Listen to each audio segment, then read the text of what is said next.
நாம இப்போ வந்து ராயன் அப்படின்ற படத்தோட ரிவ்யூ பார்க்க போறோம். இது வந்து தனுஷோட செகண்ட் டைரக்டரியல் வெஞ்சர். அது இல்லாம தனுஷோட 50வது படமும் கூட. இந்த படத்தோட கதை அப்படின்னு பார்த்தோம்னாக்க, தனுஷ் வந்து அவருக்கு ஒரு 2 தம்பி, ஒரு தங்கச்சி. இவங்க எல்லாம் வந்து சென்னையில பஞ்சம் பிழைக்க வராங்க. அந்த சென்னையில 2 தாதாக்கள். ஒரு தாதாவா சரவணன், இன்னொரு தாதாவா எஸ்.ஜே. சூர்யா. ஒரு புதுசா ஒரு போலீஸ் கமிஷனர் வராரு. அவரு வந்து அ இந்த 2 தாதாக்களையும் போட்டு தள்ளணுன்ற ஒரே குறிக்கோளோட இந்த ஊருக்கு வந்து வந்திருக்காரு. செல்வராகவன் வந்து தனுஷோட ஃபேமிலியோட ஒரு வெல்விஷரா வந்தாரு. தனுஷோட தம்பியில ஒரு தம்பி வந்து சுதீப் கிஷனாவும், இன்னொரு தம்பி வந்து காளிதாஸ் ஜெயராமும், தங்கச்சிய துஷாரா விஜயனும் நடிச்சிருக்காங்க. சுதீப் கிஷன் வந்து ஒரு தனி பார்ட்டி. எப்போ தனி போட்டு எங்க 7:30 இழுத்துட்டு வருவானே தெரியாது. அப்படி ஒரு கேரக்டர். இந்த போலீஸ் கமிஷனர் வந்து இந்த 2 தாதாவ காலி பண்றதுக்காக ஒரு செட்டப் பண்றாரு. அது எப்படின்னாக்க, போலீஸ் கமிஷனரோட ஆளுங்க வந்து சரவணனோட தம்பிய காலி பண்ற மாரி ஒரு பிளான். பழிய தூக்கி எஸ்.ஜே. சூர்யா மேல போட்டுட்டு இவங்க 2 பேருக்குள்ள ஒரு சண்டைய ஆரம்பிக்கிறது தான் ஒரு திட்டம். அ இந்த திட்டம் எக்ஸிக்யூட் ஆகுறப்போ வந்து இந்த தனி பார்ட்டி சுதீப் கிஷன் வந்து உள்ள பூந்து எல்லாத்தையும் ஆட்டைய போட்டு அவன் வந்து தம்பிய சரவணனோட தம்பிய காலி பண்ணிடுறான். இனிஷியலா சரவணனுக்கு வந்து எஸ்.ஜே. சூர்யா தான் தம்பிய போட்டான்னு நியூஸ் வந்தாங்க. கொஞ்ச நேரத்திலேயே வந்து சரவணனுக்கு வந்து தெரிஞ்சிருச்சு. இது பண்ணது வந்து சுதீப் தான் அப்படின்னு சொல்லிட்டு. தனுஷ்க்கு ஃபோன் பண்ணி உன் தம்பிய என்கிட்ட குடுக்கல அப்படின்னாக்க, நான் உன் ஃபேமிலியே காலி பண்ணிடுவேன் அப்படின்னு மிரட்டுறான்.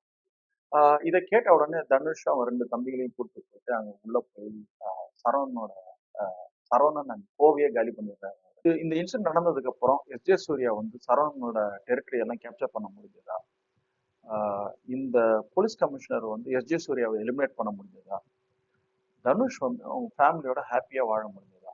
இப்படின்னு பல கேள்விகளுக்கு பதில் சொல்றதா கிளைமேக்ஸ் வந்து அமையுது. இந்த படத்தோட டைரக்ஷன், திரைக்கதை அப்படின்னு பார்த்தோன்னாக்கா, ஃபர்ஸ்ட் ஹாஃப் வந்து பயங்கர சூப்பரா விறுவிறுப்பா கிரியேட் பண்ணி பல கேள்விகளை வந்து ரைஸ் பண்ணுது. அப்புறம் அந்த கேள்விகளுக்கான பதில் செகண்ட் ஹாஃப்ல வரப்போது நம்மளை எதிர்பார்க்க வச்சு அந்த கேள்விகளுக்கான பதிலை சரியா டெலிவர் பண்ணாம தடுமாறி செகண்ட் ஹாஃப் வந்து நீளமாகவும் சொதப்பலாகவும் மாறிடுச்சு அப்படின்னு நான் சொல்லுவேன் நான்.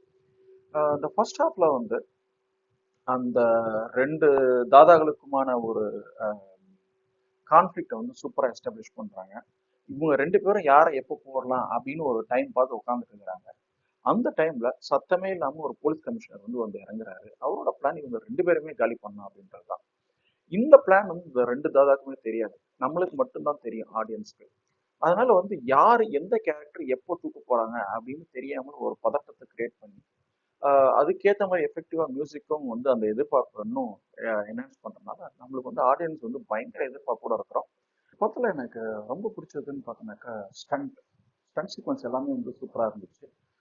அதுவும் வந்து அந்த தனுஷ் யூஸ் பண்ற ஒரு மூட்டு தூக்குற ஹூக்கை வந்து கொஞ்சம் நீளமா பண்ணி யூஸ் பண்றது ரொம்ப சூப்பரா இருந்துச்சு. அதே மாதிரி அந்த இன்ட்ரோ பிளாக் ஸ்டண்ட் வந்து ரொம்ப இன்னோவேட்டிவா இருந்துச்சு. ஏன்னா இந்த ஃபர்ஸ்ட் ஹாஃப் வந்து சண்டை போட்டுட்டே இருப்பாங்க. ஆனா நம்ம அந்த சண்டை போடுறத நம்ம பார்க்க மாட்டோம். ஆனா அந்த சரவணனும் அவங்களோட அடியாளுங்களும் பார்த்துட்டு இருப்பாங்க. எப்படி அவங்க ஏரியால இருக்கிற அவங்க வீட்டுல இருக்கிற எல்லா அடியாளுங்களையும் காலி பண்றாங்க அப்படின்னு சொல்லிட்டு.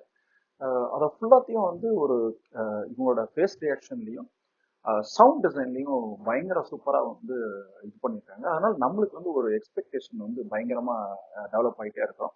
அப்புறம் கடைசியில் அவங்க ஃபைனலா தனுஷ் வந்து அந்த சீனுக்குள்ள வர்றப்போ வந்து கேமரா வந்து அப்படியே ஸ்லோ மோஷன் ஆகிடும். மழை வேற பெஞ்சிட்டு இருக்கும். அப்போ வந்து அந்த மாதிரி ஸ்பின் ஆகிற ஷாட் அதெல்லாம் வந்து பயங்கர சூப்பரா இருந்துச்சு. அது ரொம்ப பிடிச்சிருந்ததும் கூட எனக்கு.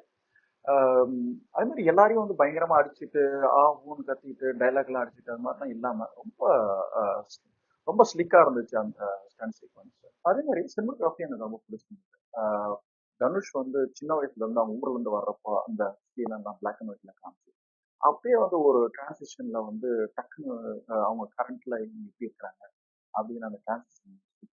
அதே மாதிரி நிறைய அந்த ஸ்டன் சீக்வன்ஸ் பிளஸ் 2 3 சீன் எல்லாம் லைட் பண்ண விதம் எனக்கு ரொம்ப பிடிச்சிருந்தது. இன்னொரு விஷயம் என்னன்னாக்கா ரஹ்மானோட பேக்ரவுண்ட் மியூசிக். நான் எனக்கு டியூன் பார்த்த உடனே எனக்கு நிறைய இடத்துல அந்த டியூன் வந்து படம் அந்த மியூசிக் வந்து ஒரு கேரக்டரை இன்னும் ரொம்ப நேரம் நம்ம ஹோல்டு பண்ணி காமிக்கும் நம்மளுக்கு. ஸோ அப்போ வந்து அந்த இம்பாக்ட் வந்து இன்னும் ரொம்ப நேரம் நம்ம மைண்ட்ல லிங்கர் ஆகும். அந்த மாதிரி நம்ம தமிழ்ல யாரும் பண்ணலையே அப்படின்னு நான் ரொம்ப யோசிச்சுட்டு இருந்தேன். அதை வந்து இந்த இடத்துல நிறைய ஸ்டன் சீக்வன்ஸ் பிளஸ் கேரக்டரோட எமோஷனல் இதெல்லாம் வந்து அந்த ரீ ரெக்கார்டிங் அந்த சவுண்ட் எஃபெக்ட்லாம் வந்து பயங்கரமா இருந்துச்சு. ஒரு சில நேரத்துல ஆஹ் அந்த மியூசிக், பேக்ரவுண்ட் மியூசிக் அளவுக்கு சினிமாகிராஃபியால எலிவேட் ஆக முடியாம கூட ஒரு சில இடத்துல பார்த்தேன் நான். அந்த அளவுக்கு மியூசிக் இருந்துச்சு. ஆஹ் இன்னொரு விஷயம் எனக்கு ரொம்ப பிடிச்சதுன்னா காஸ்டியூம் டிசைன் அப்படின்னு சொல்லுவேன். அப்புறம் தான் வந்து ஒரு ஸ்லம்ல இருக்கிற ஒரு பொண்ணை காமிக்கிறாங்க. அப்போ வந்து அந்த கேரக்டரை எஸ்டாப்ளிஷ் பண்ண விதம், அவளோட மேனரிசம், அவளோட கோபங்கள், அதெல்லாம் வந்து ரொம்ப அழகா நுணுக்கமா காமிச்சிருக்காங்க. அதை அப்பர்ணாவும் ரொம்ப பர்ஃபார்மன்ஸும் சூப்பரா இருந்துச்சு. காஸ்டியூம் டிசைன் அப்படின்னு பாக்குறப்போ அப்பர்ணா வந்து ஒரு ஒரு ஸ்லம்ல இருக்க பொண்ணு. ஸோ அப்போ அந்த ஸ்லம்ல வந்து என்ன இருக்குமோ அந்த அளவுக்கு தான் வந்து காஸ்டியூம் பண்ணியிருக்காங்க. ஸோ இதெல்லாம் அந்த கேரக்டரைசேஷன், அப்புறம் வந்து ஆக்டிங் பிளஸ் காஸ்டியூம் எல்லாம் சேர்த்து அப்பர்ணா மட்டும் இல்ல, எல்லா கேரக்டரும் அந்த ஸ்லம்ல இருக்கிற கேரக்டருக்கு மேல நம்மளால பார்க்க முடியாத அளவுக்கு எல்லா கேரக்டரையும் வந்து அமைச்சிருக்கிறாங்க. அது ரொம்ப பெரிய ஆச்சரியமா இருந்துச்சு. எனக்கு அதை பார்க்கறது ரொம்ப நல்லாவும் இருந்துச்சு. எஸ் ஜே சூர்யா ரெண்டு மூணு இடத்துல வந்தாலும் அவரோட பர்ஃபார்மன்ஸ் வந்து நல்லா இருந்துச்சு. அதே மாதிரி பிரகாஷ் ராஜும் வந்து ஒரு பயங்கரமான ஒரு ஒரு ஷேடி கேரக்டரா, அதே மாதிரி ஒரு போலீஸ் கமிஷனரா, அந்த ரெண்டு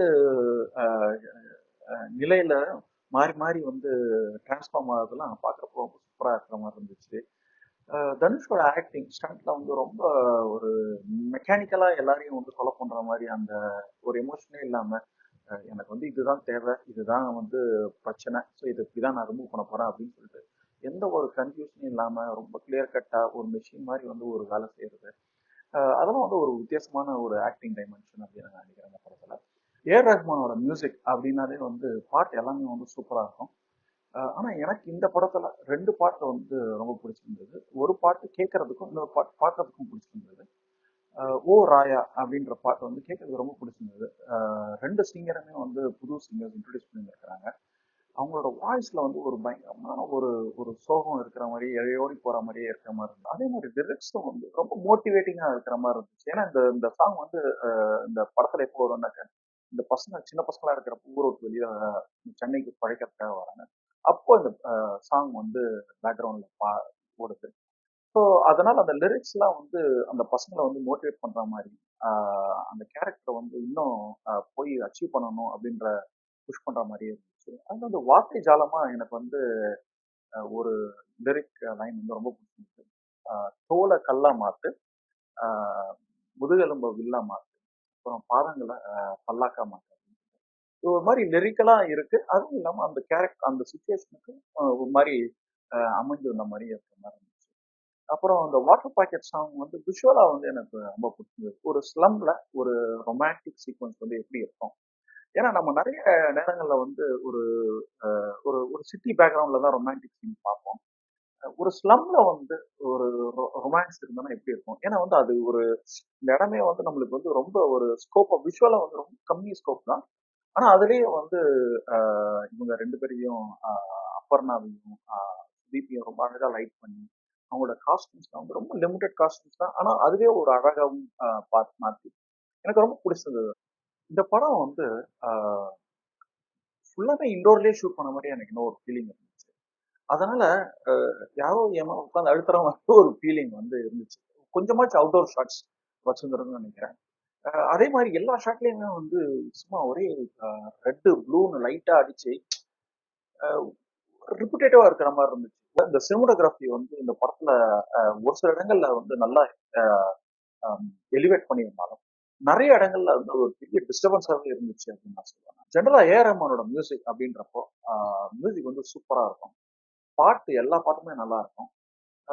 ஏன்னா கடந்த சில வருடங்களாவே ஏஆர் ரஹ்மானோட மியூசிக் வந்து ஒரு மாதிரி கம்மியா தான் இருக்கு பாட்டுல. இந்த படத்துல வந்து ஒரு 4 பாட்டு, ஒரு பாட்ட தவிர்த்து மிச்ச 4 பாட்டும் வந்து சோவா இருக்கு. அதனால அது ஒரு பெரிய டிராபேக் அப்படின்னு நினைக்கிறேன் அந்த படத்துக்கு. அதே மாதிரி இந்த படத்தோட செகண்ட் ஹாஃப் வந்து ஃபர்ஸ்ட் ஹாஃப் வந்து சூப்பரா வந்து எஸ்டாப்ளிஷ் பண்ணி எல்லா கேரக்டரையும் எக்ஸ்பெக்டேஷன் ரைஸ் பண்ணி செகண்ட் ஹாஃப் வந்து அந்த எக்ஸ்பெக்டேஷனை மீட் பண்ணல அப்படின்னு நினைக்கிறேன். தனுஷோட கேரக்டரை அவங்களோட ரெண்டு தம்பிங்களும் வந்து வெறுக்க ஆரம்பிக்கிறாங்க. ஏன் வெறுக்கிறாங்க, எதனால வெறுக்கிறாங்கன்னு ப்ராப்பரா வந்து ஈவெண்ட்ஸ் எஸ்டாப்ளிஷ் பண்ணாததுனால, ஈவெண்ட்ஸை கேப்சர் பண்ணாததுனால அவங்க தனுஷ்க்கு எதிரில மாறி அவனை வந்து கொலை பண்ணணும்னு முயற்சி பண்றப்போ அந்த சீன் வந்து இம்பாக்ட்ஃபுல்லா இல்லாம போயிடும்.